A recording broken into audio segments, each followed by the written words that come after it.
Can I get a roll call, please? Mayor Parton, Here. Vice Mayor Joyner, Here. Counselor Harris, Counselor Ellis, Here. Counselor Day, Yes. Here. Counselor Stokes. Here. You have a quorum. Okay. At this time, do I have a motion to allow Counselor Stokes to participate remotely? So moved. Second. All right. Motion's been made by Counselor Day and seconded by Vice Mayor Joyner. Is there any discussion? All right. Hearing none. Roll call, please. Vice Mayor Joyner, Yes. Counselor Harris, Yes. Mayor Parton, Yes. Counselor Ellis, Yes. Counselor Day. Yes. Motion passes 5-0. Okay.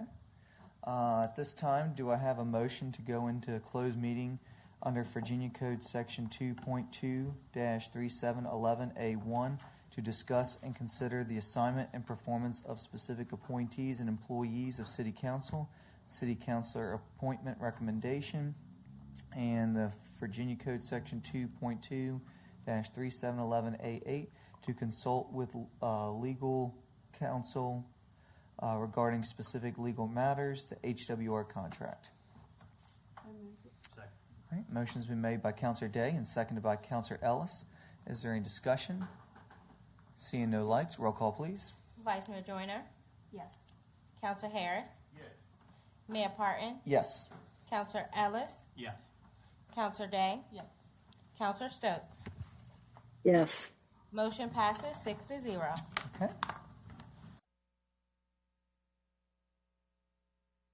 Come out of closed session. Do I have a motion to come out of closed meeting? So moved. I'll second it. Roll call, please. Vice Mayor Joyner, Here. Counselor Harris, Yes. Oh, sorry. Mayor Parton, Yes.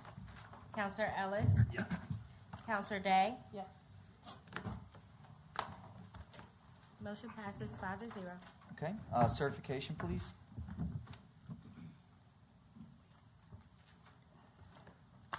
Mr. Attorney, do you have the language for the certification? Apologize. I do not, but I can pull it up very quickly. Just a moment. I'm back in the foyer right now.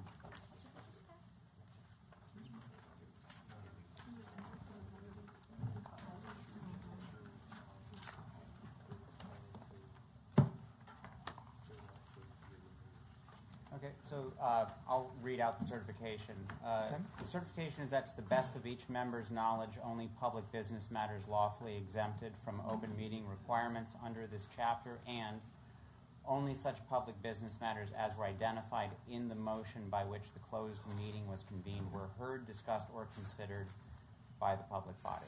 Okay. Roll call, please. Vice Mayor Joyner, Yes.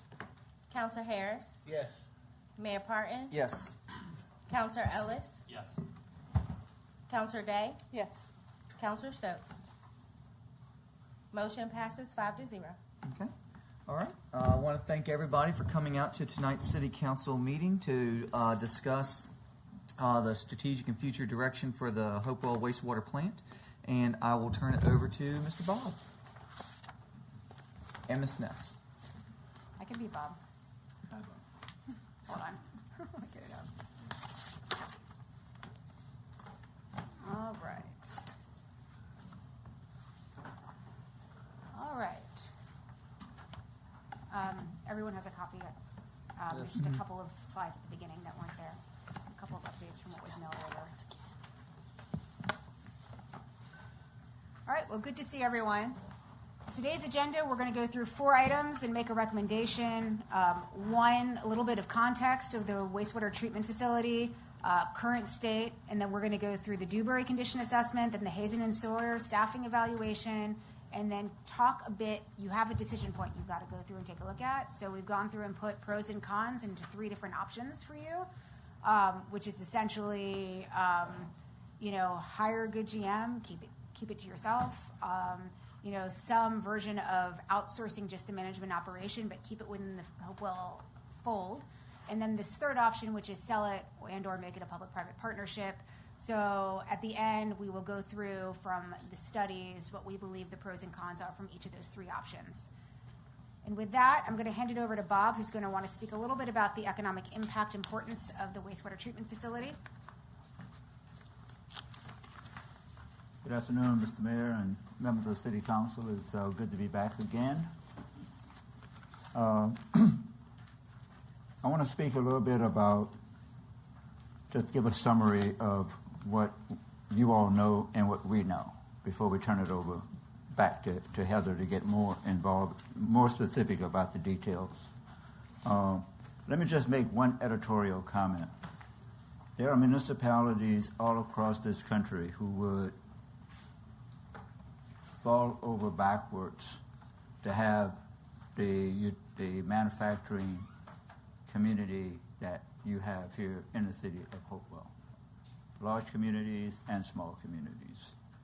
And those communities would do everything in their power to make sure that they have a very strong strategic partnership with those industries. And so I just like to, that's not editorial, that's a fact based on my years of experience of working on economic development opportunities in municipalities all across this country. The Hopewell Water Renewal Treatment Facility currently treats, as you all know, 27 million gallons of wastewater a day from the city of Hopewell, Fort Gregg Adams, which has been changed, the Federal Corrections Complex, and portions of Prince George's County, and three major manufacturing industries, Advanced Sixth, Hopewell, West Rock, and Ashland. And a recent engineering consultant report estimated that to remain operational and to remain in compliance with applicable safety and environmental regulations, the Hopewell Water Treatment Facility will require, in this document, $24 million of improvements, but we believe it will require substantially more than the $24 million. I might also add that I think it's important to re-emphasize the fact that these are Fortune 500, more or less, companies in our city. And that's important to know. And for a city of this size, I'm not aware of many small localities that have Fortune 200, Fortune 300, or even Fortune 500 companies, and in fact that have international companies in the city. So you're very fortunate, and I think very blessed to have those facilities. Thank you, Heather. The city of, as you all know, the city of Hopewell is economically challenged, is an economically challenged community. And as such, the city is heavily dependent on the manufacturing sector. And I believe you all see this play itself out when you prepare the annual budget for the city every year. Between March and April 2020, as a result of lockdowns imposed in response to COVID-19 pandemic, the city of Hopewell lost 901 jobs, or approximately 1 out of every 9 jobs in the city.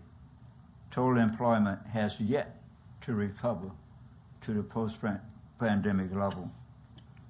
As of September 2023, total employment in the city of Hopewell stood at 7,420 jobs, which represents an overall decrease in employment of 5.9% over the 5-year period from September 2018 to September 2023. Over the same period, total statewide employment in Virginia increased 4.2%. So our employment decreased while the Commonwealth of Virginia's employment increased. Manufacturing in the city of Hopewell manufacturing is the city of Hopewell's economic mainstay. The manufacturing sector has demonstrably significant stabilizing effect on the city of Hopewell's economy.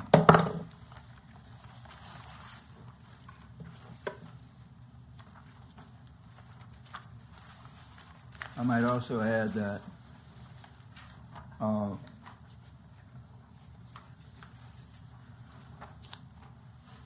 no capital maintenance plan currently is in place. We've had equipment failures, as you all know. For the 26 budget, a 5-year capital maintenance improvement plan was developed with the Technical Advisory Commission and the city and adopted by the commission. Industry partners expressed concerns over lack of financial transparency. This is my slide. Heather will get into that. That side of the report. But I do want to make some comment with regard to the importance of Hopewell to the Commonwealth of Virginia. And as you work with your lobbyists or your state representatives, I believe it's important that the message is conveyed with respect to the manufacturer's financial fiscal impact on the city. And several years ago, you all received a report from a group named Magnum.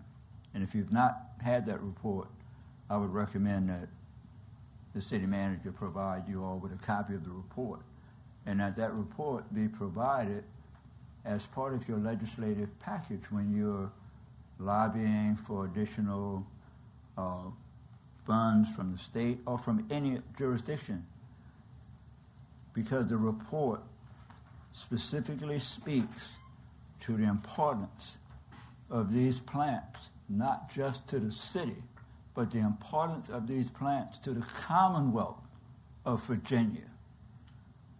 And it's really critically important, in my judgment, that your lobbyists, that your state representatives, that the conversation that you have with this Commonwealth, when you're seeking funding to advance and keep these facilities in operations, that you speak as part of your message to the importance of these facilities to the economic viability, not just of the city, but to the Commonwealth of Virginia.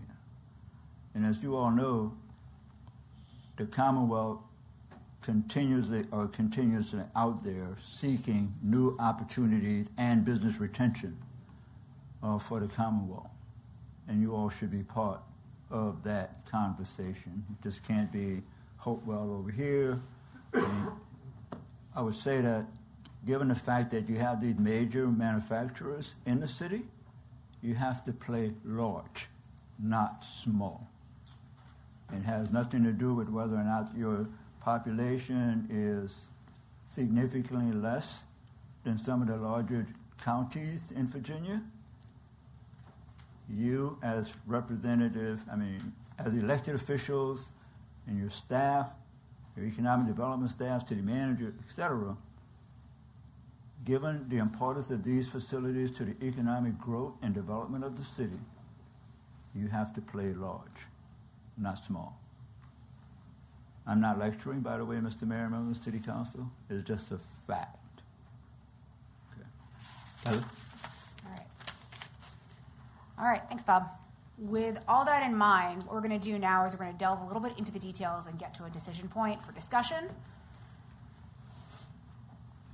I will tell you those 3 slides that Bob did, they were taken directly from the Magnum report, just to cite that. All right, so from our baseline, our initial conditions. So when we left 6 months ago, there was no capital maintenance improvement plan. I am happy to report that as part of the fiscal year 26 budget, a 5-year plan was developed with the TAC and the city and adopted by the commission on the 21st of April, and I believe the council approved it the following day on the 22nd. There has, when we first came in, the industry partners, of which some are here today, expressed major concern about the lack of fiscal transparency, especially with the leachate revenue use and the other revenue pieces that feed into the wastewater treatment facility. There was a ton of deferred maintenance, rising safety and regulatory risks. Everyone knows and is aware of what we've been through in the last couple of years. There was a lack of a true-up process with industry partners leading to a deficit. And the Alvarez and Marcel report that we came into, that was here right before us, highlighted legal, financial, and governance liabilities. Here's what's happened since then, right, from then to now. Again, the capital improvement plan is now sort of approved for the next 5 years, so there is a plan in place. The true-up process was implemented and approved as June 2024. We went through that about a year ago today and shared what the outcome was with that. The reconciliations were completed all the way through 2023, despite the fact that the audits hadn't been finalized. I believe actually now they're in progress for the 2023 audit, so the audits have now mostly caught up. The monthly oversight meetings were established with council and the wastewater treatment plant leadership. Right now, as it stands, and I'm just rolling this forward since we've left, commission meetings are now every other month and TAC meetings are monthly. The leachate revenue policy clarified, it was reconciled, and it is now helping to restore that industry partner confidence. And finally, I think I can report that the fourth amendment that was drafted is finally post-legal review with industry partners and currently under city review. I'm looking at the city attorney to make sure that I actually have that accurate, but I believe I do. That's right. There should probably be something circulated at the latest early next week. So that is where we are on that.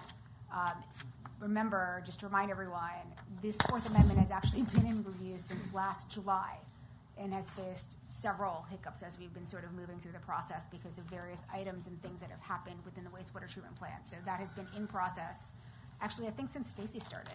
So you've been here about a year, right? Yep. As I remember Russ finishing it up. So a couple of key assessments. So there was the Dewberry report, which was really the engineering report of maintenance, that is that condition assessment. And that is what we pushed to see when we first got on board in 23. There is also a Hazen and Sawyer staffing evaluation. So the Dewberry report identified, remember, we were in here, I don't know, maybe a year ago to talk about the Dewberry report. It was $21 million of additional items. That being said, if you recall, half of the additional items that were in there were studies for other additional items, which is why I don't feel confident up here telling you that it's $21 million of deferred maintenance, because the other studies have to be completed in order to do that. And I know some of them are in progress now, and we'll go through that in a little bit. And then the Hazen and Sawyer staffing evaluation recommended additional 17 staff to address some operational gaps. Again, I do not believe those have been filled. So just painting a picture of where we are right now. So we do have ongoing challenges. There have been significant governance and planning improvements, but there's still some core issues out there. Major infrastructure upgrades remain unfunded, although we are making progress there, and the staffing shortages continue to have an operational strain. The next handful of slides is just a summary of what's in the Dewberry report and then what's in the Hazen and Sawyer report. I'm going to move through this very quickly because I know I have been through these reports with everyone, but we do have 2 new members of council who may not have been present. So if you all need me to slow down a little bit, just let me know, because I do not know what you are aware of from those studies. But the comprehensive facility walkthrough that was done by Dewberry was done in February of 23. And they recommended a number of capital improvements, and they really focused primarily on safety, compliance, and then sort of secondarily on reliable operations. But there are operational suggestions in there, but the core functionality of those recommendations is around compliance and safety. They prioritize things into buckets, right? Major infrastructure deficiencies, high priority investments that are required, improvement, then there's sort of like a mix of the middle ground, And then the deferred maintenance, that the risks remain, and then the sort of the long-term asset management that is needed. So everything has been bucketed, and we will go through those, and not only have they been bucketed, but they've also been prioritized. So there's high priority, critical. There's a lot of high priority items. I know some of these have already been picked off. Medium priority, which is really about long-term stability and performance, and then those continuous improvement recommendations. A lot of the things that we rely on from the Commonwealth are those continuous improvement recommendations to sort of clear us out of those critical, letters that we've been getting. A lot of those have to do with long-going critical maintenance. So here's where we are. The high priority items total about $21 million. And then the medium priority are about $420,000, and the continuous improvements are about $2 million. Again, the high priority, this is like the critical safety, compliance, reliability, and uninterrupted operations. And I just want to be clear, that word uninterrupted operations, it's uninterrupted, to keep it uninterrupted. I think, if I recall, and I'm going to look at Mr. Parker here to keep me safe here, but I believe when we first met, you had said if the facility is down for as little as 4 hours, some of our industry partners lose $1 million or more. So, did I get that right? Close enough. So, just to keep everything moving is what we need to do in order to keep our industry partners and manufacturing partners moving. So, just being down for even a day is hugely impactful to our partners. And so, we have to make sure as a jurisdiction that everything is down as little as possible. Those are those high priority items. Medium priorities, these are the ones to make sure that we're more resilient. So power outages, that kind of stuff, make sure things keep moving. And then there's the continuous optimization. Once we have all the critical things closed, what do we need to do to maintain everything? So just like the audits, right? It's one thing to fix the risks and close the gaps. It's another thing to maintain them. So I was here a little while ago talking about standard operating procedures. Great, you have them now, but every year you also have to maintain them. Make sure they're accurate, make sure they're approved, make sure you have the right people over them. It's the same thing with the wastewater treatment plant. Once you close those risks and fix the maintenance issues, you also have to do continuous maintenance and operations on them. All right, I am not going to go through each one of these individually. So what happens now is there is a capital maintenance improvement plan that has been approved. Everything, so what is in these slides is directly from what's in the Dewberry report. Now, things have been bucketed and prioritized slightly differently by the commission and by the TAC. So it's not clearly one-to-one, but I wanted to keep exactly where we were with the Dewberry study. So there are some things in here that have already been completed. For example, the first one there, the switchgear replacement, done. If you look down, the pump station, the electrical improvements, some of those are in progress. So if you see those bold here as we move through, some of those are in progress or done. So the primary and secondary clarifiers, those are in progress. Actually, I think those are supposed to be done this week. And most of these other items have been bucketed and put on that tool. And I know Stacy keeps track of that tool and will bring it to attention. How often do you bring it to council? It's every month, right? So you guys keep track of that every month to keep things moving. But as you can see, other than the first piece of that, while there is a plan in place, a great deal of these remain undone.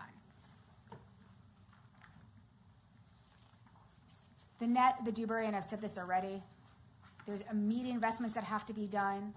There's a phased approach that the TAC and the committee has come up with. And a good part of these are additional studies that are either in progress or about to be done or need approval to be done, depending on the prioritization of them. But there's a significant amount of work that has to get done to catch the plan up. Now, the staffing evaluation summary is a second piece that was done. And this is the one that says you need additional 17 positions. And again, this is a bit of an overview for you. You've seen this before, but the highest gaps, not surprisingly, 8 positions in maintenance, 3 in operations. That's the biggest of the 17. That right there is 11 of the 17. There is a ton of reliance in overtime, and there's not enough of a preventative maintenance staff. Again, that's not surprising. and just not enough of the safety and oversight, not enough of compliance support, and that administrative resource that's the backbone of keeping everything moving also is not there. A couple of key drivers for concern: high overtime. Of course, that also means high cost, right? You're paying people more if they're there overtime or if they're there for the second bucket, which is reactive operations. So instead of staying ahead of something, you're reacting to the current fire drill. And the safety concerns. And then the last two here are the staffing shortages in insufficient preventative maintenance capacity. As of 2025, so as of this year, this past year's current budget, the renewal facility has 56 positions across all divisions. So if they are now recommending increasing staffing to 71, right now we are still 15 positions shy. And you can see right here in the buckets, the current and the recommended and the gap. And then we go into further detail here about the divisional needs, again, in those key buckets, to keep in mind that the biggest needs are also in operations and maintenance here as well. All right, I'm going to pause for a minute because I know I just threw a lot of data and numbers at everyone, and make sure that there's no questions before we get into the discussion on the decision that needs to be made. Anyone have anything that they'd like to chat? Go ahead. Keep going. All right, stop me if you need me to. All right, so here's where we are. You essentially have an option to do one of three things. One, hire a really high-performing CEO or general manager, whatever you call it, and retain that city-operated structure. Two, contract out the operations and maintenance while maintaining ownership of the plant. And three, pursue a sale of the plant as a whole or establish some form of private-public partnership.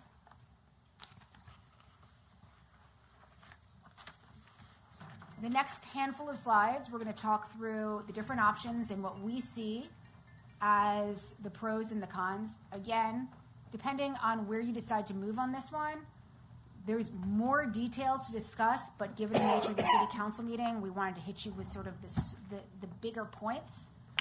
So keeping it within the fold here is Hopewell, right? You maintain full city ownership and control of the facility. You have the opportunity to bring in whomever you want as a high-level leadership. We can do a search, someone with strong utility, regulatory, and technical experience, but also someone, and this is Heather's editorial, someone with good leadership skills. Really important, especially when you're in a turnaround situation with this plan. And then also the city can maintain direct oversight over finance, operations, capital strategy, and that remains here, along with, of course, the industry partners and the commission. Cons. Truly, your success depends on who you hire, whether or not you can fill those gaps, whether or not you hire the right leader. You also maintain the liability for everything that happens. So about a month ago, for example, you had the spill. That is your liability, and that would maintain your liability. So, and then three, the staffing gaps and operational issues would have to be filled, and that requires money. Right now we're talking 15 open positions on top of a new leader, and that is funding. Two, contract it out. Pros, you can bring in an experienced operator who does this all day, all night, and knows how to do it. The city will still maintain ownership of the facility and the revenue streams, and it also reduces the burden that you guys would need on internal staffing because you have outsourced pieces of that. The cons, and this is given city history, the city still has to manage that contract. It is not enough to hire a firm and say, okay, off you go, and then not have any oversight, especially at the beginning. You guys are also still responsible for any of the capital improvements that need to be done. So we had just estimated that at about $24 million, plus the studies, but less the 4.5 that have already been handled.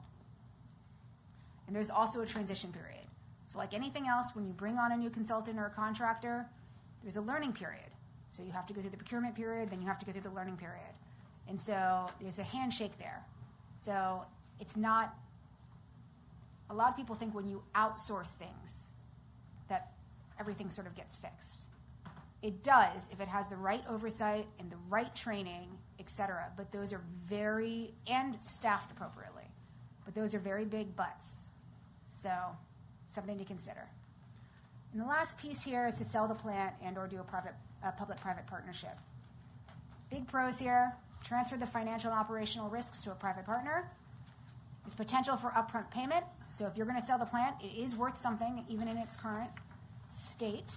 And you can use that funding to support whatever else you have on your city for goals. It also gives you access to private capital and technical resources for modernization. So it'll take you from where you are now to more of a best-in-class model if you do the procurement correctly. Cons: you'll of course lose all your control and ownership, including your revenue streams, so leachate and all of those. It does require quite a bit of upfront work, so I would not suggest you do this on your own. I suggest you hire someone to get you through it. It's complex negotiation, legal structuring, oversight. I would not suggest you just say, okay, XYZ company, you take it, we're out. Again, there is going to be some form of handshake and transfer even in selling. Now, the risk won't lie with the city, but of course the risk lies with the city if the wastewater treatment plant fails. And if it does fail, then you have your issue with your manufacturer industry partners, and we just went through the economic importance of those. And then, of course, the last one here is community concerns. You know, it's important to hear the community and understand what concerns they may have with a full-on sale and whether or not that's going to impact their lives, etc. So those are your three options. I'm now going to pause and take any questions. Okay. Before we get into questions, because I know we have a guest here that needs to speak tonight because he has another engagement to go to. Colonel Bendeluski, did you want to say a few comments? Sure. I mean, those that don't know me, Colonel Rich Bendeluski, the installation commander at Fort Lee, Virginia. Now Fort Lee, Virginia. Sorry. Right? No, I appreciate the time, council members and Mayor Parham. So obviously, it's a critical capability to Fort Lee. As many of you know, we transfer about 2 million gallons of water to the wastewater treatment facility daily. It's something that I've had the opportunity to take a tour there. I've seen it firsthand.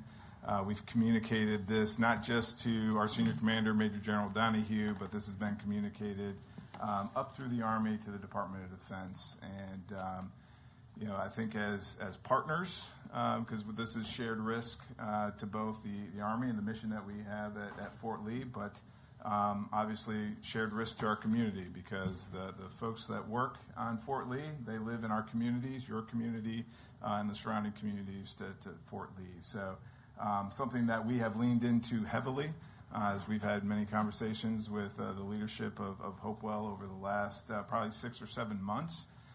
We appreciate that dialogue, but you know, I think we look at this as an opportunity for partnership and understanding as we seek some financial you know, opportunities as well through the Department of Defense. So I appreciate the opportunity to speak, appreciate the opportunity to be partners in this, and from Fort Lee, you have partners as neighbors. Thanks. Thank you. And also do want to say thank you to yourself, your staff, and then also your predecessor, Colonel Hoyman, for all that you guys have done in partnering at the wastewater plant. And like you said, you know, mentioning, you know, trying to get some federal assistance down there funding-wise. Yep, absolutely. So Thank you. Thank you. Thank you so much. Okay. Are there any questions for Ms. Ness or Mr. Bob?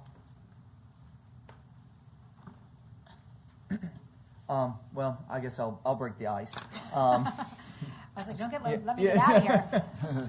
So, in looking in this, I agree. There are 3 options that we have, but there's also, you know, the 4th option of it being, you know, spun off into a separate, you know, sewer authority that I think needs to be given analysis to. But I think one thing I'm certain that, you know, all the citizens want to know is, you know, in looking at these 3, 4 options that are presented, what are the financial models going to look like? What are the rate structures going to look like? Whether we contract all the maintenance out, or we keep it under the arrangement that it currently is, but we add more capital to actually fix it to where it needs to be, or if it was to go into private hands or a sewer authority of some sort. And that's probably something, not you guys, but Mr. Rogers, you and your team. I think that would be a really good analysis for City Council to have, so that way we know which direction is going to be most advantageous for the long-term physical health of the city, and then also financially for our citizens. That's a pretty. Yeah, I mean, well, that's more of a comment, just to look. But one thing I do think that council needs to see, which has not been given to us. This study was done back in 2023, and here we are 2 years later, and we have not made any progress on improving the operations down there at the plant. So, do I think that we can get 17 positions, 15 positions done in one fell swoop? No, not at all. But I think a staggered approach to, all right, this is our 5-year plan that we're going from this point to this point, and here are the positions that we want to add along the way, and with their prioritization. And I think also looking at ramping up the capital spending down there, because the capital budget that's been approved over the last 10 years, it's inadequate. You can't run that plant on there, and it is shown through multiple discharges, and there's blame to go around on everybody with this, between commission members, between the city, other partners, but I think we need to look at a ramped up capital improvement plan on how can we get the plant from where it is right now in its poor condition to where it should be in 5 to 8 years. And we might probably have to look at exploring how Virginia American Water did theirs, because they were in a very much a similar situation back in 2020, 2021, and they've got a phenomenal plant right now. And it's probably going to end up taking about $25-30 million of capital every year, consecutively for 5 to 8 years to get us to that point.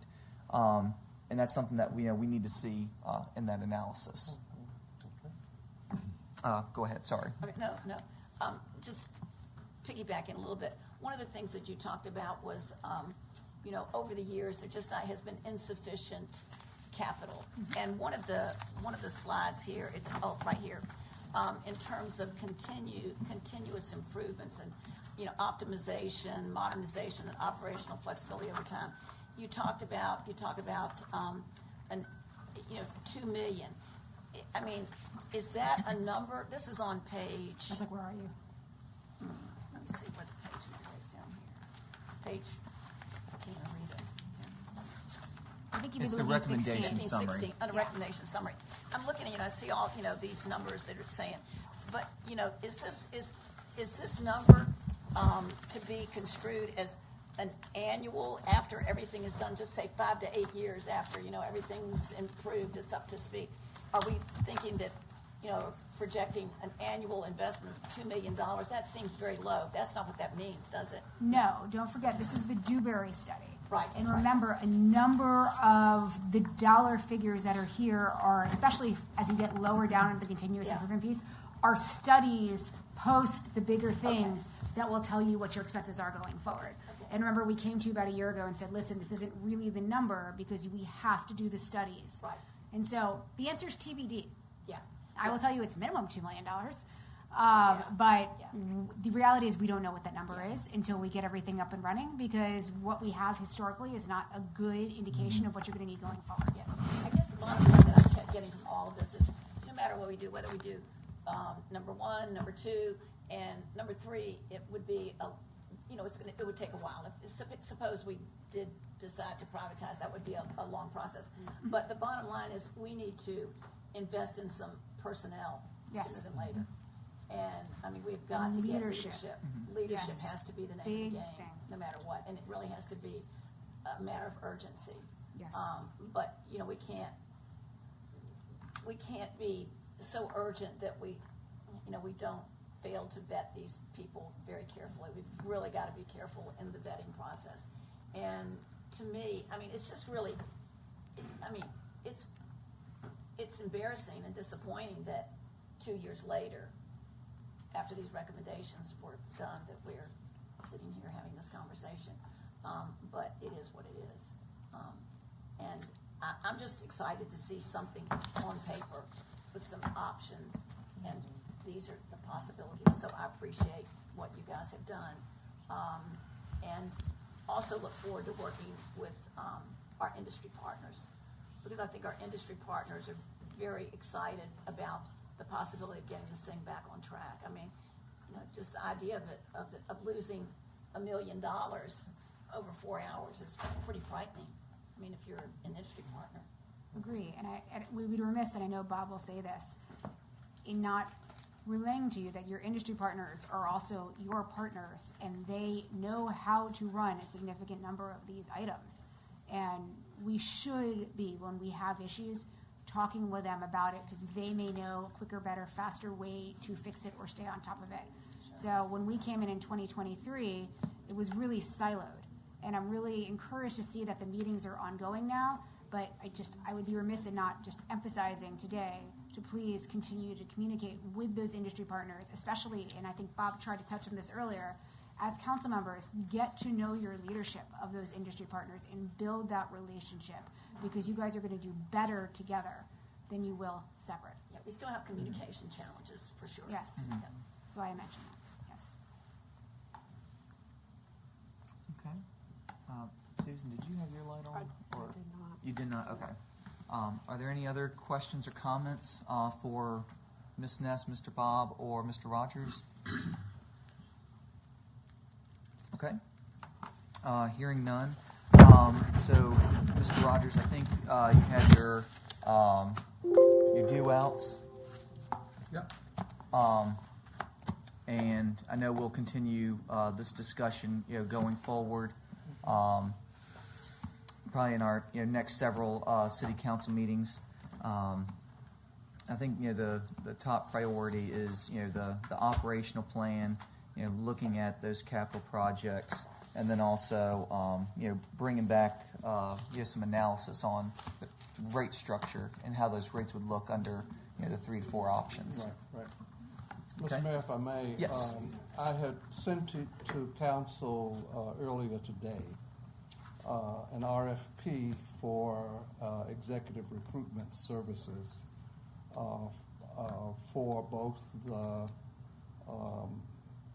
water renewal director and for city manager. Okay. And we're looking to get a firm that can do both on a schedule. And as I said in the cover memo, we've considered the time it takes, having been through a number of recruitment processes and managed a number, the time it takes to get it done. And I know that some may react that, when you see a target date of, January 1, that's too long. Well, the fact is, the people that we're probably looking at already have a job. And they're going to need time once the appointment is made and they're designated to evaluate, to transition, out of that position. But we provided you that RFP and open to any comments that you have about it. Okay. Yeah, we can get you those comments by Tuesday, by our next city council meeting. Very good. Okay. All right. Thank you. Do I have a motion to adjourn? All right. All in favor say aye. Aye. Any opposed? None hearing. The meeting is adjourned.